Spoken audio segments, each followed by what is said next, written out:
Assalamu alaikum and welcome to this mini series based on my tour, my solo tour around Tunisia.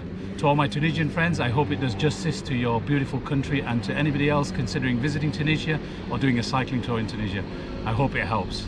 Enjoy, subscribe, like, share.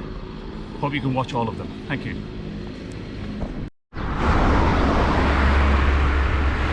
Assalamu alaikum. Monday the 29th of April. Just leaving Al-Kaif, Al-Ali, highest town in all of Tunisia at 2,650 odd feet. You can imagine it was a bit of a challenge getting up here last night. But anyway, headed towards Makthar, and hopefully without too many dramas at the police checkpoint. Wasted almost an hour yesterday, but anyway. 42 miles to Makthar. I've had a lovely simple breakfast of a bottle of pop and a Malawi with salami in it. Delicious it was as well. Beautiful, beautiful city, Al-Kaif. Didn't really know much about it until I came here, and I'm so glad that I did come because it wasn't on my route. It's a big city with a lot of history. Right, onwards. Muluk, Qasr al-Muluk, looks like a wedding venue or a party place. I'm going to be glad to get off this road because there's a lot of close passing going on, despite the fact that I'm right over near the gutter. I've got another mile less and then I'm turning off right towards Makthar onto what I hope will be a road less traveled. This is Al-Kaif to Tunis, the capital, so I'm presuming it's a lot more traffic heavy, but anyway, we'll find out.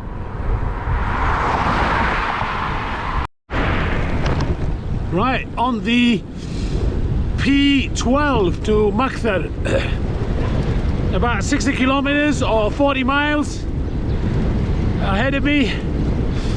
I've been told there's a couple of big hills, but nothing like the last week that I've had. So let's see, Makthar, here we come, and hopefully I can find a decent place to stay. Last night was brilliant. Dar Shabab in Al-Kaif was absolutely amazing. Comfortable, clean, practical, simple, cheap.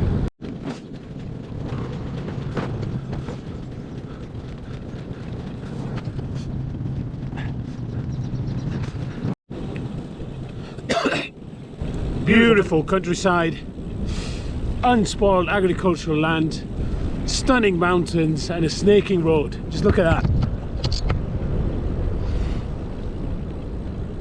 Kaif to Makthar. What a route.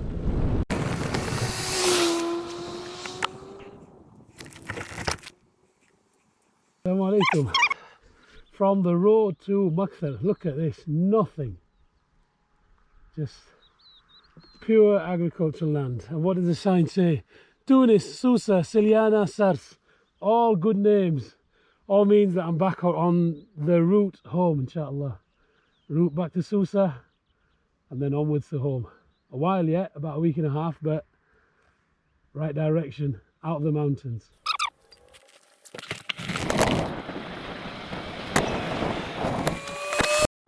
Look at this.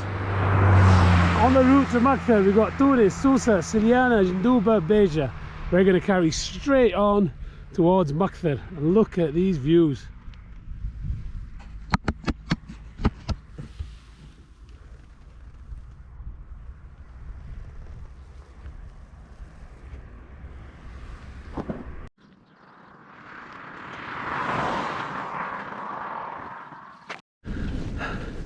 $16 miles in for the day, 16 of about 45 miles to Makthar. Don't yet know where I'm staying, and I've got to say This has been one of the loneliest days I've experienced in Tunisia. It's beautiful, very, very lonely. Traffic few and far between. Road is just clear. I'll turn it around in a minute.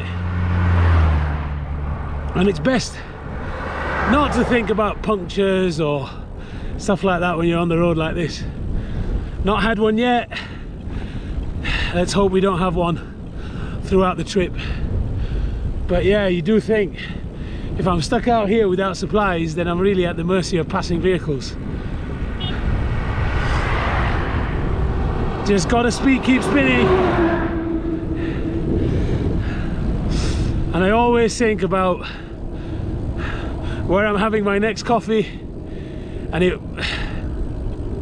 it's motivation enough. Every hour or so I normally see a Makthar or a coffee house. I've not seen a coffee house in the last 16 miles. It'd be really nice to see a little sleepy village and a coffee house right now. Get a double espresso, a little bit of human interaction, and then move on. But for now, very, very lonely.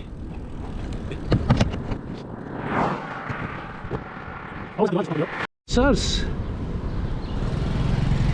doesn't look like much on the map, and it doesn't look like much in reality. It looks like a very small town that I will be passing through very, very quickly. Lovely little town.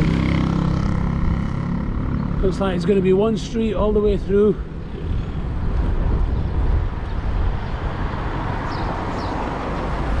Now, unless I can find a nice coffee house, I ain't stopping. I ain't seen one yet, but I'm sure there is one. Always is. These stretches between towns are so tough. Just get your head down, cycle, try and enjoy the views to a point where I actually look forward to seeing a shepherd or one of these little huts and I can go have a chat with them, or one of these farmers. They're very lonely.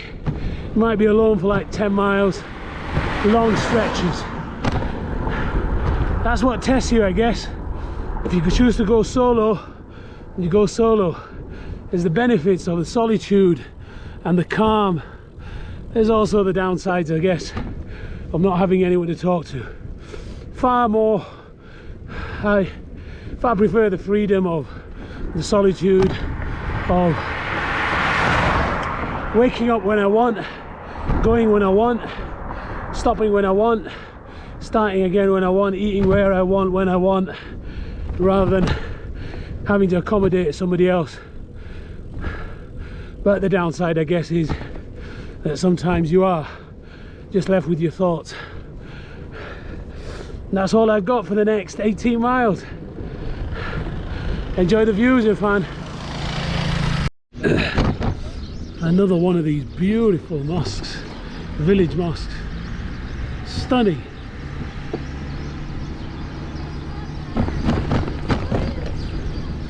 And a bunch of excited kids.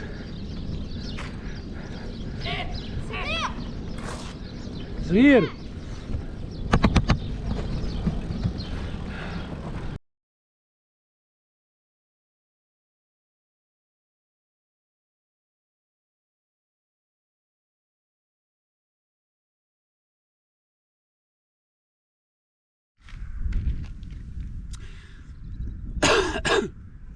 Assalamu alaikum. 10.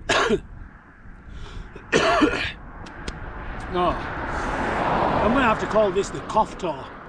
God. Anyway, salam from about 10 miles outside of Makthar. Apparently there's plenty to see in Makthar, a lot of archaeological sites, a lot of Roman ruins, a lot of Carthaginian ruins. But that's where we're headed, that way. But I had to stop because I set off this morning about 9 o'clock. 3 layers on. I've had to peel 2 of them off. Absolutely soaked in sweat. But look at this. What a beautiful place to have a little bit of a rest stop. Now I'm not going to rest too long because I've stopped on these roadsides and spotted a few snakes, and I've also seen a few dead ones. So I don't like going too near any of this bush. And you know what, reassuringly I keep getting told, oh, don't worry, most of them are harmless, they're not venomous. Well, A, I don't know which ones are which, and B, most is not all. So I'm going to be staying away, thank you very much. I've seen a few squashed ones on the road as well, but look at this. I've got a phone call, let's see who it is, and then I'll be off again. I've got a feeling this hill's gonna hurt, but I've also got a feeling it's the last climb of the day. I might be wrong, but anyway, sun's out, guns out. Not that I've got guns. I've lost a lot of body weight in preparation for this tour, and it's also meant that I've lost a lot of muscle mass. You can't be too big as a cyclist, especially when you're trying to carry weight. Less heavy you are, the better the chance of you doing the climbs. Alright, having an ultralight bike, you got to try and lose the weight as well, but whatever I have is out, and I'm trying to equalize the tan. You can see that there? That's 2 days of sun.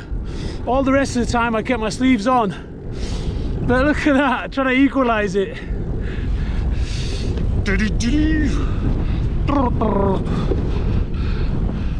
What that is down here, down there. But A, it's beautiful, and so much noise from wildlife. Wow.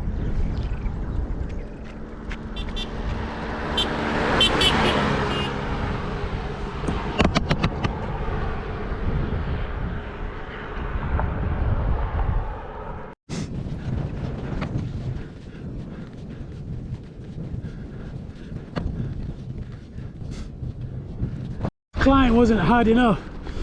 You get the occasional passing 4x4 kicks up a whole load of dust, and now I've got the sheep to deal with. Scared the hell out of me.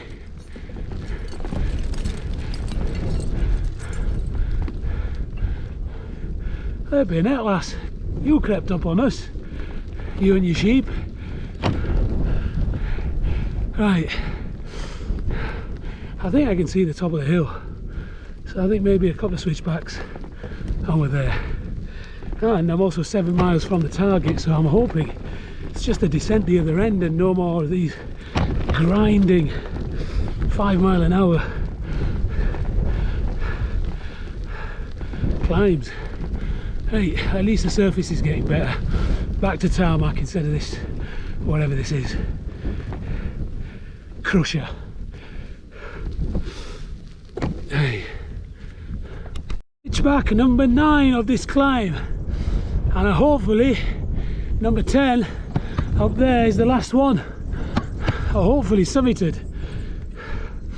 But honestly, you do learn a lot about yourself when faced with these kind of hills, because you've got two options: get over it or get over it. The third one is give up, and that's not an option because you're in the middle of nowhere and it's 30 miles in the opposite direction to civilization. 35 kilograms on this bike and 80 odd kilograms of me dragging this up. Not easy. Alhamdulillah, you learn a lot about yourself. Head down, easy gears, keep spinning. If you feel down, think about how you feel when you finish. Think about how I'll feel in a month's time, looking back at these memories fondly and thinking, what would I give to be back in this kind of scenery? Just look at that. Whilst it's burning the quads, the bum is sore from having to stay in the saddle, calves are stinging. Take that view in. In about a month's time I'd do anything to be back here. So while I'm here, let's savor every second. Also, let's hope there's not too many seconds in this climb. Round this corner, I am hoping and praying that this is switchback number 10, last one. And got this nice easy stretch at about 4%, and then up there, that way, just follow this van and you'll see. Oh, got to be close to peaking here. Come on. But hey, look left. Every turn is a window screensaver.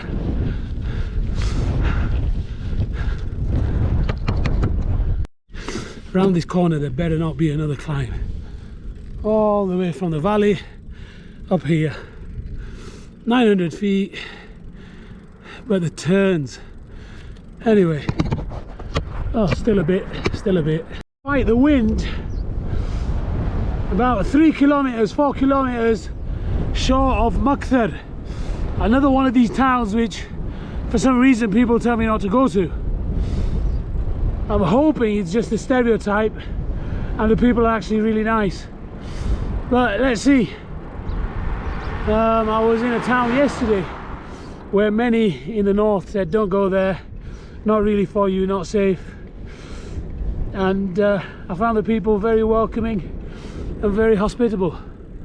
So Makthar, don't let me down. I hope what they say is wrong. Very tough day today. Just like yesterday though.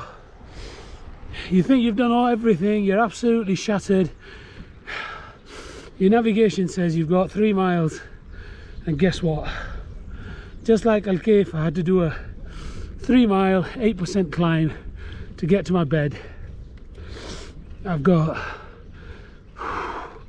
already done 1.5 miles at 7%, and I've still got 1.5 miles left, and it's currently at 8%.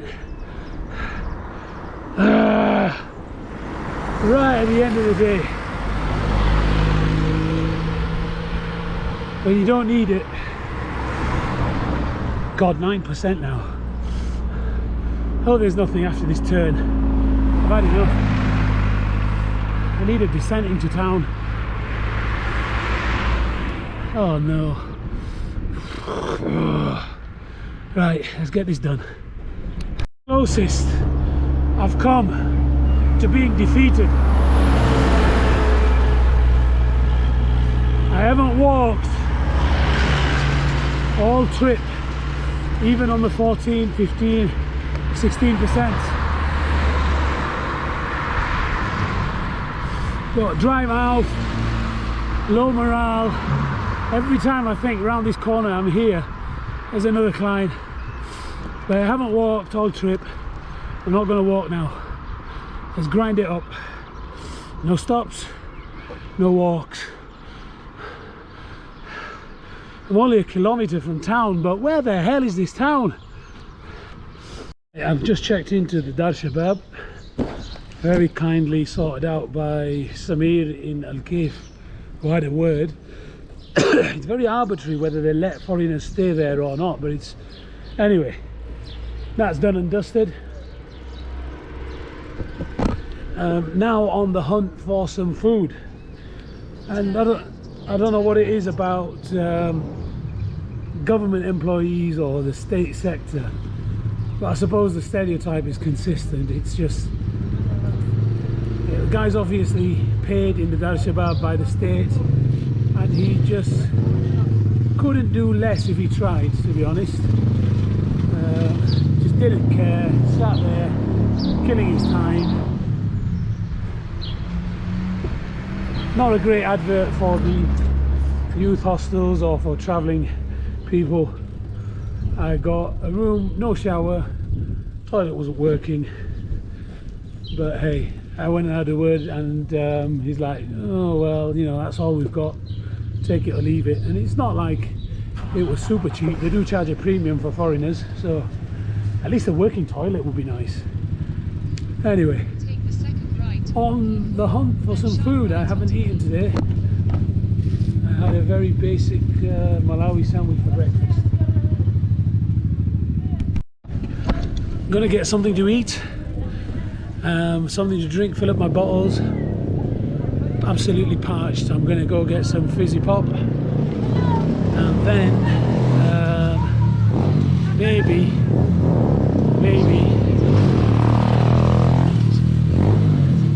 kids and it all over the world just the same. But anyway, maybe go hit some of the archaeological sites. There's plenty of them here in Makthar, so let's see. I'm actually struggling to find somewhere to eat. I mean, Makthar is very, very sleepy, very, very small. You kind of hear, if you're here, there's no other reason to be here. So I suppose there's not too many places catering to outsiders or travellers or tourists. Not that I eat at tourist eateries anyway, I eat at local joints. But I suppose there's not that many people going through the town. Everybody's eating at home.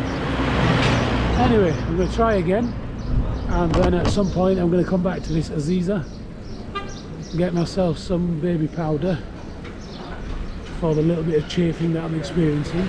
Too much information, I know.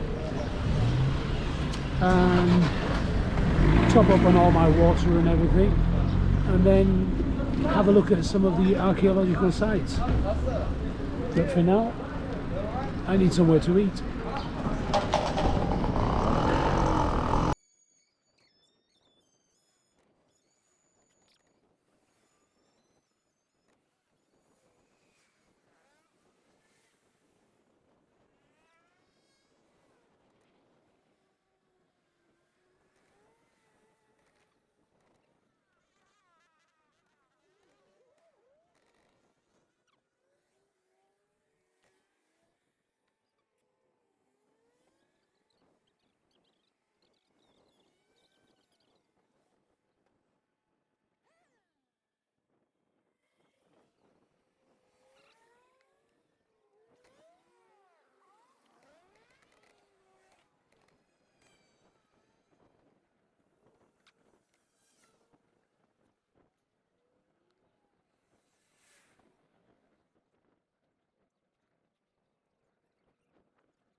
Right, just having a look at some of the archaeological sites here in Makthar.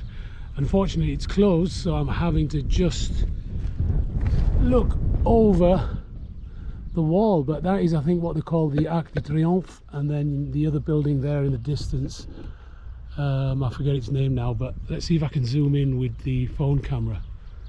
But if I had gone out my way just to get here, I'm not sure that I'd been very happy, but since I'm here anyway, worth the visit. It has some amazing sites, archaeological sites. Unfortunately I got here and it's closed because it's not exactly tourist season, but conveniently somebody has taken a chunk out the wall and put a nice little pedestal there, so let's have a look-see. I don't know whether you can see that, but there it is. I'll give you a description of it in a bit, but I think that's Roman. Can't really zoom in on this, but let me zoom in with the camera and I'll get back to you. But wow, nice site actually, decent site, well protected, walled off. Drawing, look at that, trying not to draw attention to myself, but I'm having to get the GoPro out every so often. Look at that. As nice as it is to be up here and looking down into the valleys, it is a real pain to get up here. The last 2 days it's been tough, a lot of elevation, and you just finished the ride, you're in the valleys, your Garmin tells you there's about 3 miles left. Them 3 miles just happen to be worth 3 miles of the ride, and I can understand from a historical perspective why a lot of these old towns are built on hillsides or fortifications, but it's a bugger getting up them hills. Right, before I draw too much attention to myself, as much as it is a site of massive significance, archaeological significance, there's not many tourists come this way, so I'm like the only tourist in town, and I am drawing attention, so I'm going to go off to the pharmacy, grab some stuff, and then off back to the youth hostel and get some rest.